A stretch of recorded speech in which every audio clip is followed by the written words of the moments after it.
ஜெபம் இயேசுவின் நாமத்தினாலே எங்களோடு பேசும், எங்களை உயிர்ப்பியும். ஆண்டவரே, இந்த நாட்களுக்கேற்ற வேத ஆலோசனைகளை தந்து எங்களை நடத்தும்படியாக ஜெபிக்கிறேன். கிருபைதாருங்க, இயேசு மூலம் ஜெபிக்கிறேன் ஜீவனுள்ள தகப்பனே.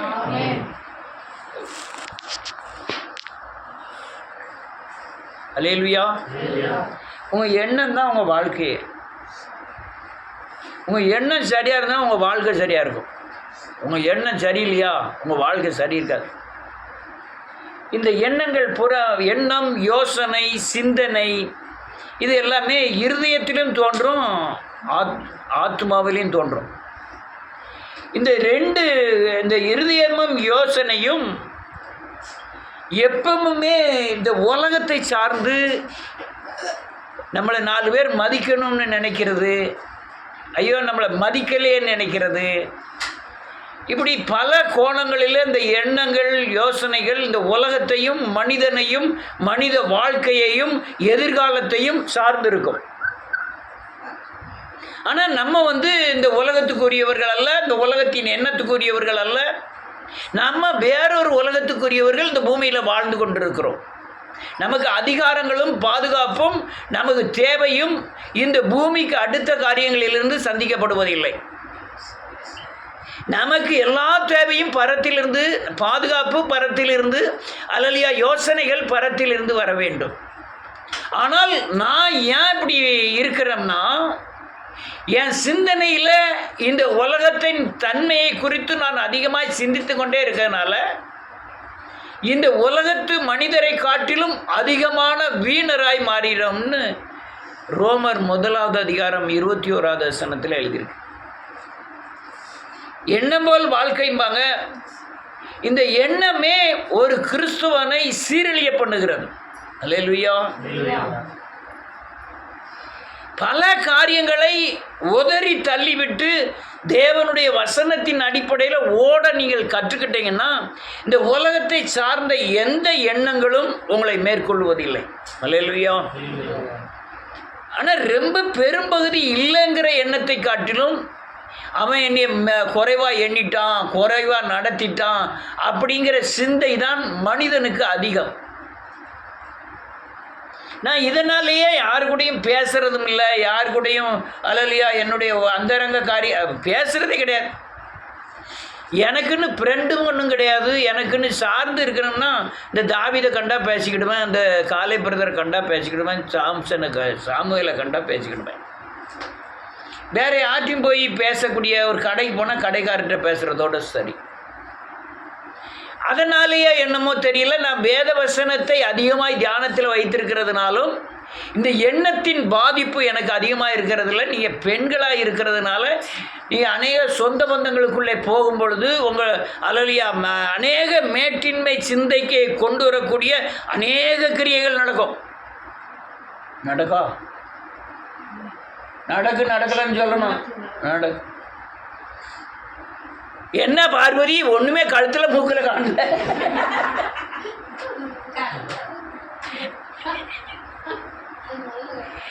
உடனே என்ன ஆயிரும் சிந்தனை. இப்படிதான் சிந்தனையினாலே என்ன ஆகிறாங்க, வீணர் ஆகிறார்கள். உடனே நமக்குள்ள மனசுக்குள்ள வரணும், நான் இந்த உலகத்துக்குரியவன் அல்ல, உலகத்தை சார்ந்து வாழக்கூடியவனும் அல்ல, நான் பரலோகத்துக்குரியவன், தேவன்றிருந்தால் பாதுகாப்பெல்லாம் வரணும் அப்படின்னு நினைக்கணும். இதை இந்த இந்த பயங்கரமான மோசமான யுத்தம்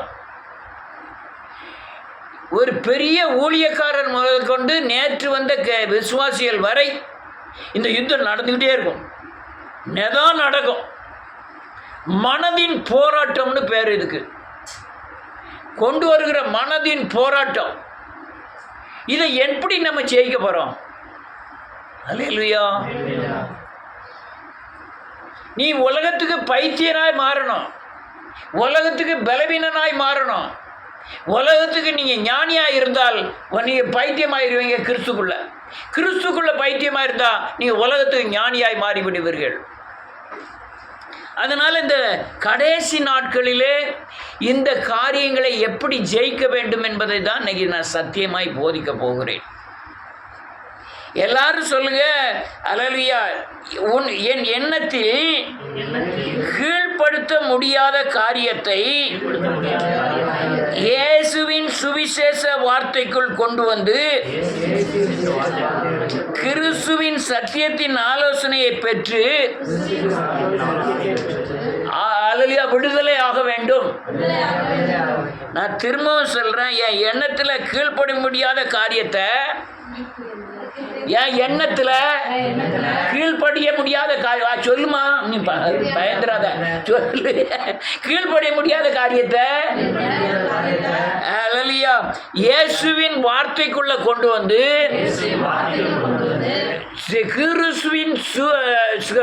கிறிஸ்துவின் அல்லேலூயா நன்றியோடு கூட துதிக்கிறேன் சத்தியத்தின் மூலமா விடுதலை ஆக வேண்டும். கிறிஸ்துவின் சத்தியத்தின் ஆலோசனை கிடைச்சிட்டுனா நீங்க உடனே விடுதலை ஆயிருவீங்க. இது மனதின் போராட்டம், பயங்கரமான போராட்டம், யுத்தம். அல்லேலூயா. நீங்க பைக்கு நல்ல பைக் வாங்கிட்டீங்கன்னா பக்கத்து வீட்டுக்காரன் கருமாறுமோ.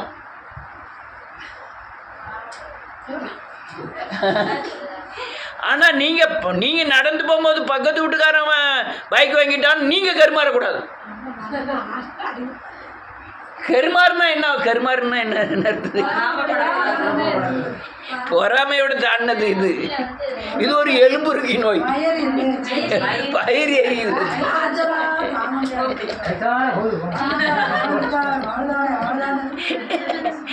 அப்படி கருமாறினீங்கன்னா உங்க எண்ணத்தை பிசாசானவன் ஆளுகைக்கு உட்படுத்தி அவன் ஆலோசனை தந்து உங்களை நடத்த ஆரம்பிப்பான். ஆமென். வேதம் தெளிவா சொல்லுது, போதும் என்ற மனதோடு கூடிய தேவ பக்தியே மிகுந்த ஆதாயம். உண்ணுகிற உணவு இருந்தா கர்த்தருக்கு சோத்திரம், உடுக்கிற உடை இருந்தா கர்த்தருக்கு சோத்திரம், இருக்கிற வீடு தந்திருக்காரா கர்த்தருக்கு சோத்திரம். இதை விட பறக்கிறதுக்கு நீ யோசனை பண்ணக்கூடாது. கொடுத்தாலும் சோத்திரம், கொடுக்கட்டெல்லாம் சோத்திரம். வாழ்ந்திருக்கவும் தெரியும், தாழ்ந்திருக்கவும் தெரியும், பசியா இருக்கும், பட்டினியா இருக்கும். நான் என்ன பட்டிருக்கேன்? போதிக்கப்பட்டிருக்கேன். அடுத்தவனை பார்த்து உள்ள வாழ்க்கை நம்மளோட கிறிஸ்தவ வாழ்க்கை இல்லை. நான் யாரை பார்த்து வாழணும்? தேவனை பார்த்து வாழணும், அவர் ஆலோசனையை கேட்டு வாழணும். அல்லேலூயா. அதனால எண்ணத்தின் போராட்டம் இது பயங்கரமான போராட்டம். இந்த பிள்ளைகள்லாம் இந்த ஸ்கூலில் படிக்கிற பிள்ளைகள் 9th 10th படிக்கிற பிள்ளைகள் போதும், 1 மார்க்கு கூட வாங்கிட்டா போதும் அடுத்த பிள்ளை. இதுக்குள்ளுக்கு கோபம் வருமே, அந்த பிள்ளையை பார்த்து கோபம் வருமே பார்க்கணும், பயங்கரமான கோபம். அவளுக்கு எழுத்துல ரொம்ப வலிக்கிறது. 2 பேர் 3 பிள்ளைகள் சேர்ந்துக்கிட்டு அந்த பிள்ளையை ரொம்ப குறைச்சி பேசுறது எல்லாம் செய்வாங்க. மனதின் போராட்டங்கள். அல்லேலூயா. ஆனால் ஆம்பளை பையன் அப்படி இல்லை. மாப்பிள்ள 30 மார்க் தான் பாஸ் மார்க்கு. மாப்பிள்ள எப்படியா நான் 30 மார்க் எடுத்தேன் மாப்பிள்ள. பொட்ட பிள்ளைய 98 எடுத்துருக்கோம். 98 ஏம்மா எனக்கு 2 மார்க்கு போயிட்டு மாமா. ஏம்மா அவன் நல்லா தான் எழுதுறான் அம்மா, ஆனால் 2 மார்க்கு போயிட்டுமா. அந்த டீச்சரு அந்த சாரு போடாமல் விட்டுட்டாங்கம்மா. இன்னும் பாருமா, ஏம்மா என்ன பாரு, இதில் பாரு, இப்படி எப்படி எழுதியிருக்கேன் பாருமா. இவளுக்கு என்ன தெரியும் அவ எழுதியிருக்குது. அம்மா அப்பாட்ட கொண்டு காமிக்க, என்ன பாருமா எப்படி எழுது, இந்த கொஸ்டின் வந்தது, இந்த பதில் எழுதியிருக்கேன், இப்படி எழுதியிருக்கேன். அவள் 2 மார்க் குறைச்சி போட்டான். அலைச்சு கவலைப்பட மாட்டானே மாப்பிள்ள, டோன்ட் வரி, 30 மார்க் எடுத்துட்டேன். அல்லேலூயா. எண்ணம் எப்படி இருக்கு? அல்லேலூயா. உங்களுடைய அல்லேலூயா இருதயத்தின் எண்ணங்கள் கனி மிகுந்ததா இருந்தால் உன் வாழ்க்கை செழிப்பா இருக்கும். மாமிசத்தின் கிரியைகள் அவனன்னு எழுதியிருக்கலாம், அது பூரா அந்த 28 காரியமும் நம்ம இருதயத்தில் இருந்ததுன்னா உன் வாழ்க்கை எல்லாம் இருந்தோம் நீ அனாதியாய் அல்லையா நிற்கதியற்றவனாய் தனிமையாய் தரித்திரனாய் இருப்பாய். கனியாளனுமா மாம்சத்தின் கிரியையாளனுமா? கனியாண்டுன்னா ஒண்ணுமில்லனாலே சந்தோஷமா இருப்ப. ஆனால் நீ எல்லாம் இருந்து இந்த மாம்சத்தின் கிரியைகள் ஆவன என்னது? மாம்சத்தின் கிரியைகள் ஆவன விக்கிர ஆராதனை, அதெல்லாம் அது மொத்தமாக 18 அதுக்கப்புறம் இன்னொன்று 9 வருது. இது எல்லாமே சேர்ந்து இருந்ததுன்னு வச்சு விடுவோம். எல்லாம் இருந்தாலும் தரித்திரவனாக தான் இருப்பேன். நீ அவன் மாமிசத்தின் கிரியைகள் தான் இந்த பூமியில் அவன் ஆத்மாவிலே ஆளக்கூடிய தன்மை அதிகம். எங்கே போ, அதான் நீ சினிமா டிவியை திருப்பு, அங்கே அருவாள் எடுத்துகிட்டு தான் வரான். அங்கே சீரியலில் பார்க்க, சீரியலில் மாமனார் மாமியாருக்குள்ளே சண்டை எப்படி போடுறது, குடும்பத்தை எப்படி பிரிக்கிறது, இதுதான் சினிமா நாடகம் எல்லாம். இதுதான் நீங்கள் தேவனுக்குள்ளே இருந்தீங்கன்னா இந்த அன்பு, சமாதானம், சந்தோஷம், நீடிய பொறுமை, தயவு, நற்குணம், சாந்தம், விசுவாசம், இச்சையடக்கம் உங்களுக்குள்ளே இருந்ததுன்னா எந்த காரியத்தையும் ஜெயிக்கக்கூடிய எண்ணங்களுக்கு உண்டான ஆலோசனைகள் வெளிப்படும். மாம்சம் இருந்ததுன்னா என்ன செய்யும்? வெட்டு, குத்து, பிரிவினை, பகை, கசப்பு, அல்லையா, அப்படி ஏற்படும்.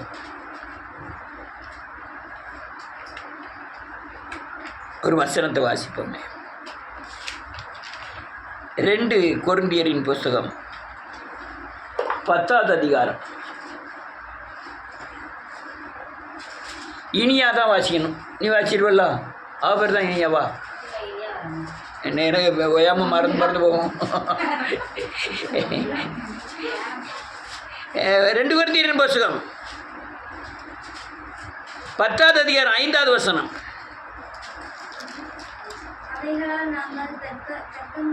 அவைகள்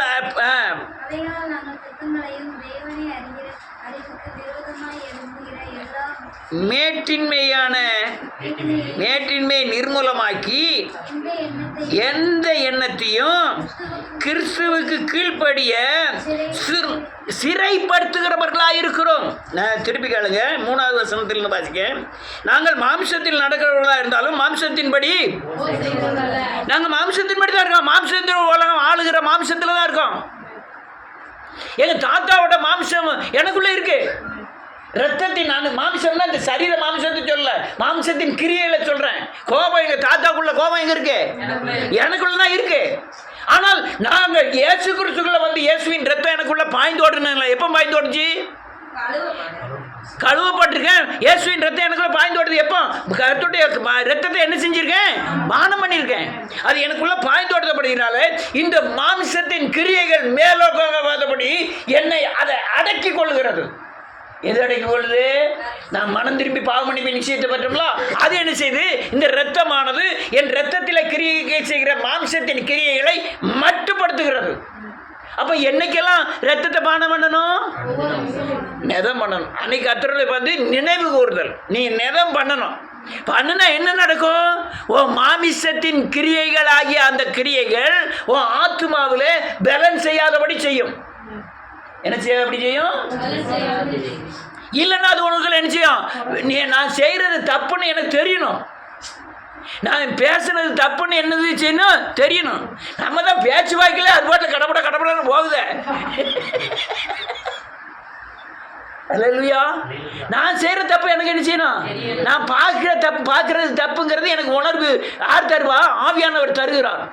ஏ மகனே, நீ இப்போ பார்த்தது இச்சையோட பார்த்துருக்கிற, இந்த பார்த்தது தப்பு, நீ என்ன செய்ய?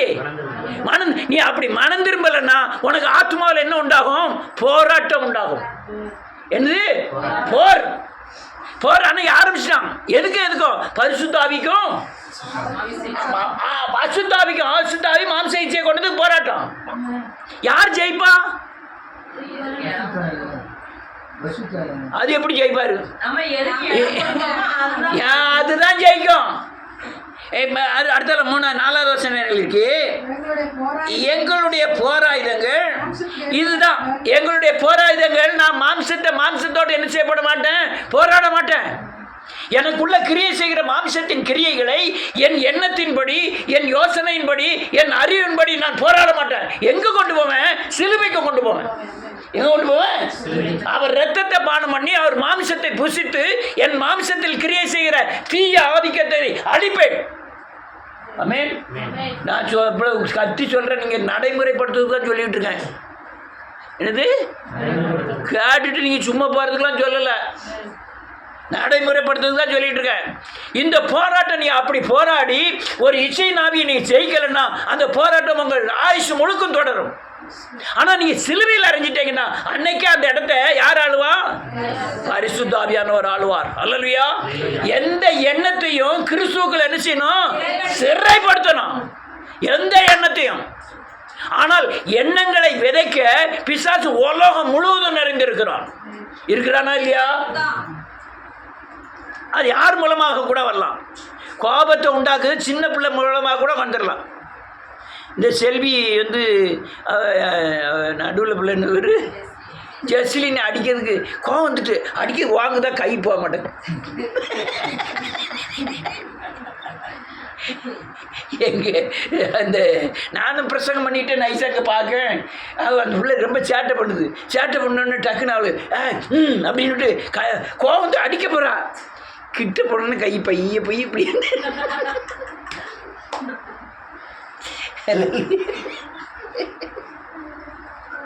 கேட்டுக்கிட்டு இருப்பான்னு நினைக்க. கேட்டுக்கிட்டு இருக்கேன் நம்ம தெரியல. ரைட்டு. 4வது வசனம். எங்களுடைய போராயுதங்கள் மாம்சத்துக்கு ஏற்றவைகளை மாம்சத்தை வைத்து ஜெயிக்க முடியாது. சொல்லுங்க. மாம்சத்துக்கு ஏற்றதை ஆவியை வைத்து என்ன முடியும்? ஜெயிக்க முடியும். மாம்சத்துக்கு ஏற்றது என்னதெல்லாம்? அப்புறம் சொன்னோம்ல, அந்த கலாத்தியர் 5வது அதிகாரம் 19வது வசனத்துக்கு அப்புறம் எழுதியிருக்கலாம். அவ்வளோ மாமிசத்துக்குரியவைகள்.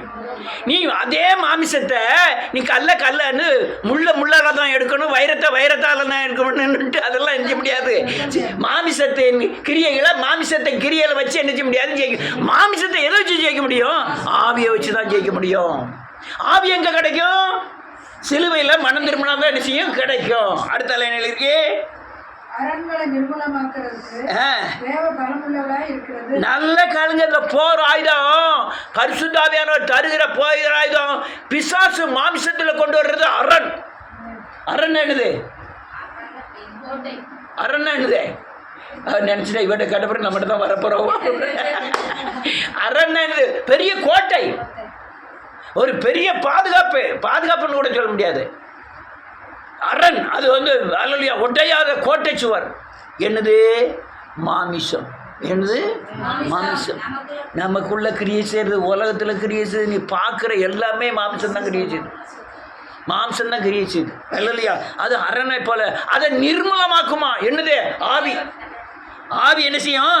நிர்மூலமாக்கும். என்ன எழுதிருக்கு பாருங்க அடுத்தால. இவைகளால் இந்த தேவ பலமுள்ள பரிசுத்த ஆவியின் பலத்தினாலே அவைகளால் தர்க்கங்களையும் இதுங்க 2 போராயுதம் சொல்லப்பட்டது.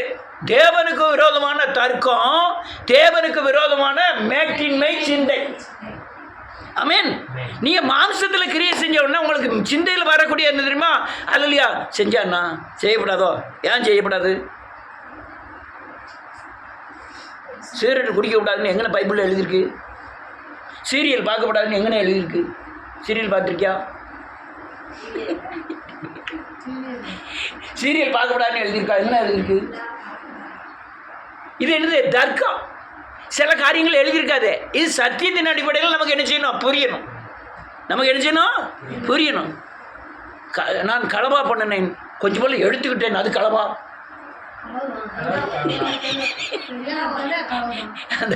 அந்த வேறு அவர் யார்? சைல்டு கடைக்காரர் வீட்டில் இது இந்த வாடகைக்கு இருந்தோம்ல, அந்த சன்னல் வழியாக பார்த்துக்கிட்டு இருக்கேன். அந்த அம்மா உப்பு வாங்க போகும்போது அவன் உப்புக்காரர் என்னமோ பேசிக்கிட்டு இருக்கும்போது டக்குன்னு ரூபா என்னமோ கீழே போட்டார். அவர் கீழே கொண்டாரு. இது உப்பு அளந்து போட்ட உப்புலேயே 2 குத்து அடியில் உள்ள போட்டு அவர்கிட்ட இல்லைங்க துட்டா 2 போயிடுது. அல்லேலூயா. இதெல்லாம் மாமிசம். ரைட். அடுத்தால என்ன எழுதிருக்கு? அல்லேலூயா. 5வது வசனம் திருப்பி வாசிப்போம். அவைகள் நாங்கள் தர்க்கங்களையும் அறிவுக்கு விரோதமாய் எழும்புகிற எல்லா மேட்டின்மையும், தேவனை அறியக்கூடாதபடி தடை பண்ணுகிற எல்லா வித மேட்டின்மை சென்று அநேகர் பார்த்துருக்கேன். நான் நல்ல ஜெபம் பண்ணுறேன், வேத வசனம் தெரியும். நான் அநேகருக்கு என்ன தன்மை தெரியுமா? நான் எந்த சிபிஎம்முக்கு போயிட்டு வந்திருக்கேன் தெரியுமா? நான் பேசக்கூடாது. சிபிஎம்முக்கு போயிட்டு. சிபிஎம்னா என்னையா? என்ன சிஎஸ்ஐயா பெண்டிகாஸ்டா தெரியாது. எங்கே எல்லா பக்கமும் பக்திமானம் இருக்கான், எல்லா ஒன்றும் மிருகவனும் இருக்கான். இங்கேயும் வேத வசனத்துக்கு தேவனுக்கு பயப்படக்கூடியவங்க சிஎஸ்ஐல இல்லையா? நிறைய பேர் இருக்காங்க. ஆனால் பெந்தேகோஸ்தில் இயேசு கிறிஸ்துவ மீறக்கூடியவங்க ரொம்ப பேர் இருக்காங்களா இல்லையா? இருக்காங்க. இதில் என்ன இருக்குது? சிஎஸ்ஐ பெந்தேகோஸ்னு அதில் ஒரு மேட்டிமை ஆறு சிபிஎம்.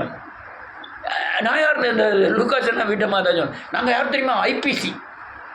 அப்படியே ஒரு தோரணை. நம்மகிட்ட பேச மாட்டாவோ, சர்ச்சில் எல்லாத்தையும் பேச மாட்டாவோ. பரிசுத்தவான்கள் ஐபிசிக்காரங்கிட்ட மட்டும் பேசிடுவாங்க. ஐபிசின்னு இருந்த இந்தியன் பெண்டிகாஸ்ட். அதை சொல்லும் போதே ரொம்ப தோரணையாக இருக்கும். நாங்கள் யார் தெரியுமா? IPC, Indian Pentecost. ஏன்னா வாங்கண்ணே உட்காருங்கண்ணே, மற்றபடி எதுவுமே பேசிட மாட்டோம். ஆனால் ஆர்சியில் போய் பாருங்க. நான் ஆர்சி மாதா டிவியை ரொம்ப பார்ப்பேன். ஆர்சியில் ஏகப்பட்ட சத்தியத்தில் நான் கேட்டிருக்கேன். அதனால் அவங்க சரியில்லைன்னு சொல்ல முடியுமா?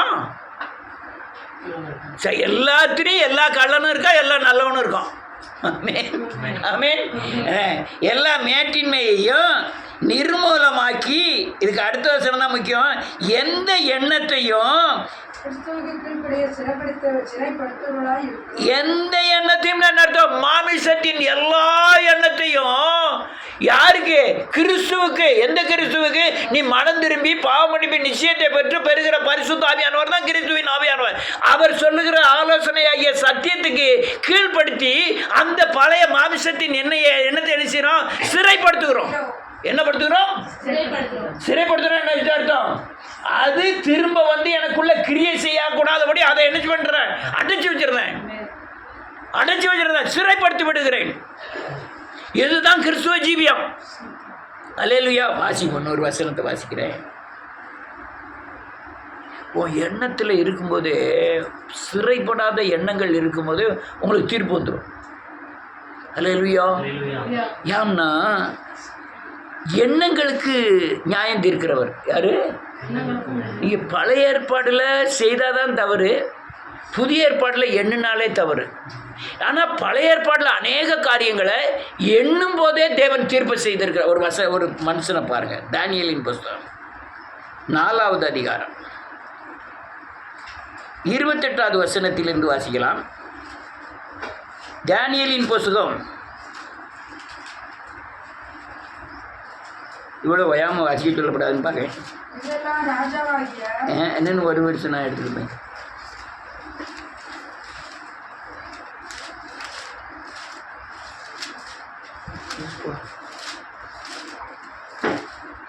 வாசி. ஆமென். ஆமென்.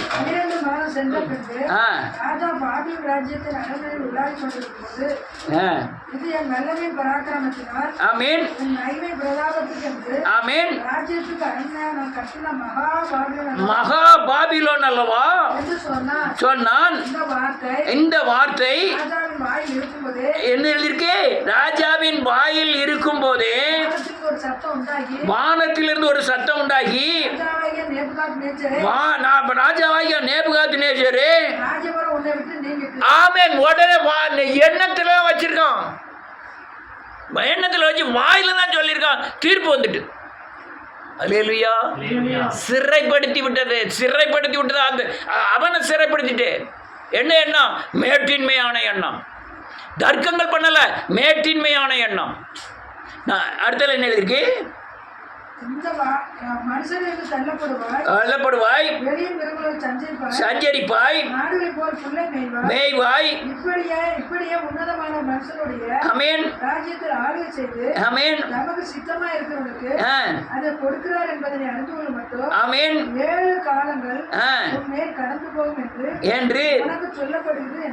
என்று விளம்பினது. அந்த நேரமே இந்த வார்த்தை நிறைவேறிற்று. தள்ளப்பட்டு மாடுகளை போல புல்லை மேய்ந்தான். அவ்வளவும் ஆமென்.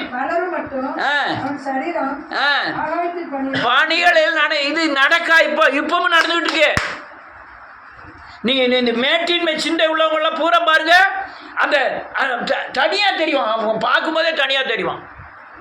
நெறிந்தன் தலை. என்ன எங்கே வந்த? அங்கே வச்சுட்டு வா. பேச்சு தோரண நடையிலே அங்கே நெல் உள்ள வராத மனுஷன் இல்லை, நேபுகாத்நேச்சர் மாதிரி தண்டிக்கப்பட்ட மிருகம். மனுஷன் என்ன செய்யும்? மனுஷரோட என்ன செய்யும்? பேசும், மனுஷரோட பழகும், மனுஷரோட அன்பு செலுத்தும். இந்த மனமேட்டின்மை ஆகிய பணங்களை மனமேட்டின்மை வரலாம், அதிகாரங்களை மனமேட்டின்மை வரலாம். அவங்களுடைய நடைமுறைகள் இந்த நேபுகாத்நேச்சர் எப்படி நடந்தாலும் அதே மாதிரி தான் நடப்பாங்க. அல்லேலூயா. அநேகரை பார்க்க, அநேகர் சமமாக உட்காந்து பேசவே மாட்டான். அது இந்த ஷேர் மாதிரி இல்லை, ரொம்ப கொடுமை. 5000 ரூபா வச்சுருப்பான், அவன் 10 கடைக்கு வட்டி விட்டுருப்பான். சாயங்காலம் ஆகிட்டுனா ஒரு நீட்டாக ஒரு அட்டை வச்சுருப்பா, ஒரு நோட்டு வச்சுருப்பா, ஒரு பேனை வச்சுக்கிட்டு பண்ணாங்க. எவ்வளோ ரூபா போட்டிருக்கேன்? 5000 ரூபா போட்டிருக்கேன். சாயங்காலம் போல் அவர் பிரிப்பாக, ஒவ்வொரு கடையாச்சும் பிரிப்பாவும் பிரிக்க. அநேக கடைகளில் வரவு வச்சு வாங்கிட்டு வர வைக்கலாம் கிடையாது. அவனும் அந்த வியாபாரத்தில் தூக்கி அட்டை தூக்கி போட்டுக்கிட்டே இருப்பான். டக்குன்னு அட்டை கொடுப்பான். அவங்க ஒரு அட்டை இல்லை, 5-6 அட்டை ஆளுவோ வந்துக்கிட்டே இருக்கும். ஒவ்வொரு ஆளுக்காக கொடுத்து இந்த இத்தனாம் தேதி இவ்வளோ ரூபா கொடுத்தாம்னு எழுதணும். ரூபாய் மாத்திரம் வாங்குவான், எழுத மாதிரி பண்ணி நடிப்பான், நடித்தவோடு கொடுத்துருவான். உடனே என் பக்கத்தில் நிற்பேன், குட்டிப்பா அவன் பாரு எனக்கு ரூபா தந்தான், நான் எழுதவே இல்லை. ஒரு 4 நாளைக்கு எழுதாம போட்டுறது.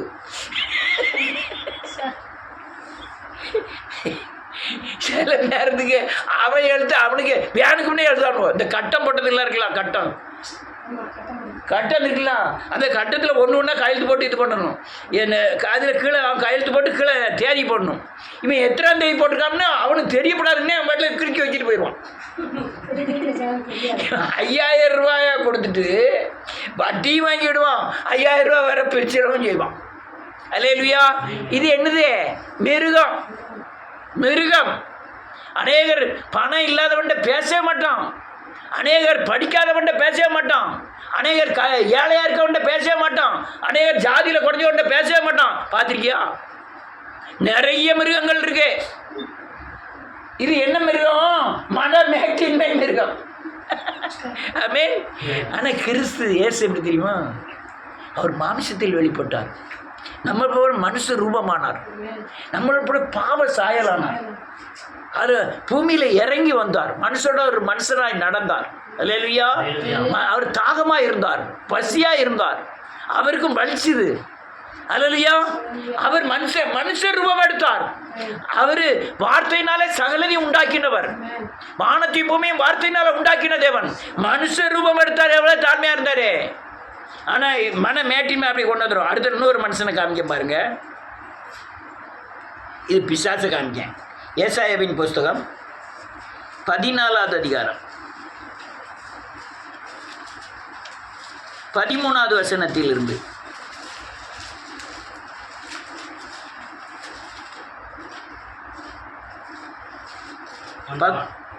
பக்கம் 820. நான் வானத்துக்கு ஏறுவேன், தேவனுடைய நட்சத்திரங்களுக்கு மேலாக சிங்காசனத்தை உயர்த்துவேன். ஆமீன். ஆராதனை கூடத்தின் பர்வதத்தில் வீற்றிருப்பேன் என்றும் ஏறுவேன், ஒப்பாவேன் என்று எங்க சொன்னாயே? இருதயத்தில் சொல்றான். என்னந்தான் வாழ்க்கை? என்ன வாழ்க்கைக்கு வந்துடும். நீ என்ன என்னதே வாயில் வரும், வாயில் உள்ளது வாழ்க்கையில் வந்துடும், நடைமுறைக்கு வந்துடும். அல்லேலூயா. உங்கள் எண்ணம் சரியாக இருந்தால் உங்கள் வாயிலிருந்து வர வார்த்தைலாம் அநேகருக்கு அல்லேலூயா பாதுகாப்பாய், அநேகருக்கு அன்பு செலுத்துகிறதாய், அநேகரை ஆதரிக்கிறதா இருக்கும். உங்கள் எண்ணம் சரியில்லைன்னா உங்கள் வாயிலிருந்து வர்ற வார்த்தை அநேகரை இகழ்ச்சியை உண்டு பண்ணும், பலவீனத்தை உண்டு பண்ணும். உன் வாழ்க்கையை அப்படி தான் அமையும். அடுத்த என்ன இருக்கு? ஆனாலும் ஆமென் போதும். நீ இந்த நினைப்பு ஆகாலமான பாதாளத்தில் தேவன் தள்ளிட்டாரு. அல்லேலூயா. நினைப்பு தான் உன் எண்ணத்தை கிறிஸ்து இயேசுவுக்குள் சிறைப்படுத்தணும். யாருக்குள்ள சிறைப்படுத்தணும்? நீ தாழ்மையாக போனால் 4 பேர் மதிக்க மாட்டான். இயேசுநாதர் மதிப்பார். நீ மனுஷனுடைய மதிப்பு வேணுமா, இயேசுநாதர் மதிப்பு வேணுமா? அதுதான் நீங்கள் கவனிக்க வேண்டியது. ஆனால் நம்ம உலகத்தில் வாழ்கிறதுனால மனுஷனோட மதிப்பை தான் நம்ம என்ன செய்வோம், ரொம்ப விரும்புவோம். ஆனால் தேவனுடைய மதிப்பை நம்ம பார்க்க முடியாது, கிரியைகள் மூலமாக தான் பார்க்க முடியும். ஆவிக்குரியவன் சகலதையும் நிதானித்து அறிவான். நமக்கு அறிய முடியாது. வசனத்தை வாசிப்போம், ஒரு வசனத்தை வாசி முடிப்போம். எபிரேயரின் புஸ்தகம் கிறிஸ்துவுக்குள் கீழ்ப்படுத்துவது 11வது அதிகாரம் 14வது வசனத்திலிருந்து.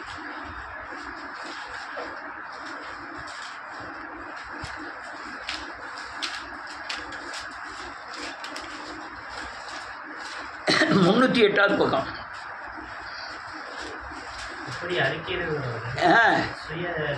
இல்லை 11 எபிரேயரின் புஸ்தகம் 11வது அதிகாரம் 24வது வசனத்திலிருந்து.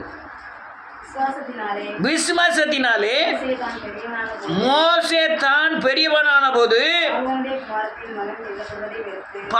நல்ல காருங்க, பார்வனுடைய பேரைவன், பார்வன் மகளுடைய மகளிவன், அதே வெறுக்கிறான். வெறுக்கிறான்னு என்ன அர்த்தம்? சாதாரண காரியம் கிடையாது.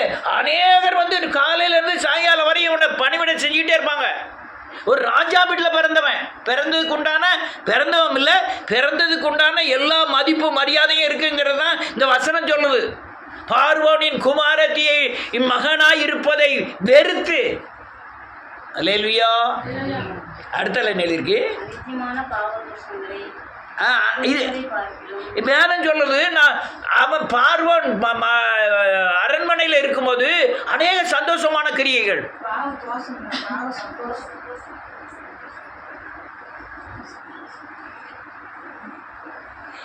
பாப சந்தோஷமா ஒரு தோசை தான், பாப தோசம், ரைட்டு.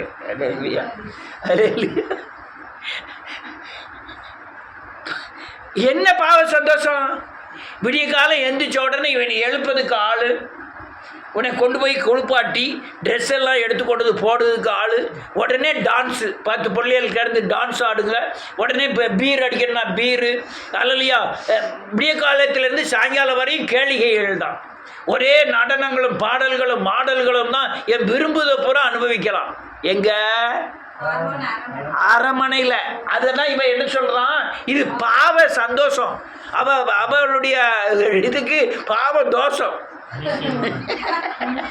அடுத்தால பாவ சந்தோஷத்தை பார்க்கலாம்.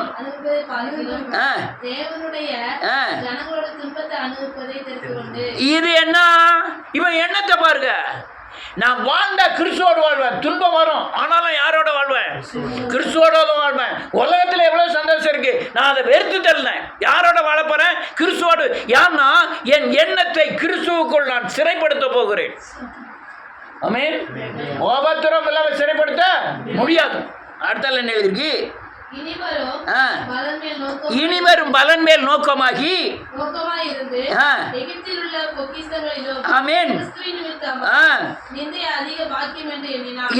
கிறிஸ்துவின் மேல வருகிற நிந்தை.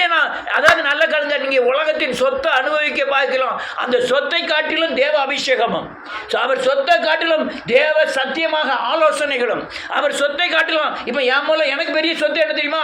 எத்தனை பேரை நான் கிறிஸ்துவுக்குள்ள ஆதாயப்படுத்தணும், அவ்வளவு எனக்கு சொத்து. அது எனக்கு சமாதானம். ஒரு ஆளை பேயிலிருந்து கொண்டு வந்துட்டேன்னா அது எனக்கு பெரிய சந்தோஷம். எனக்கு பெரிய சொத்தை பார்க்கலாம், அது பெரிய சந்தோஷம்.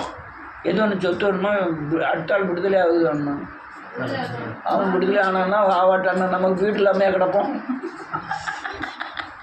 அடுத்தால ஆமென்.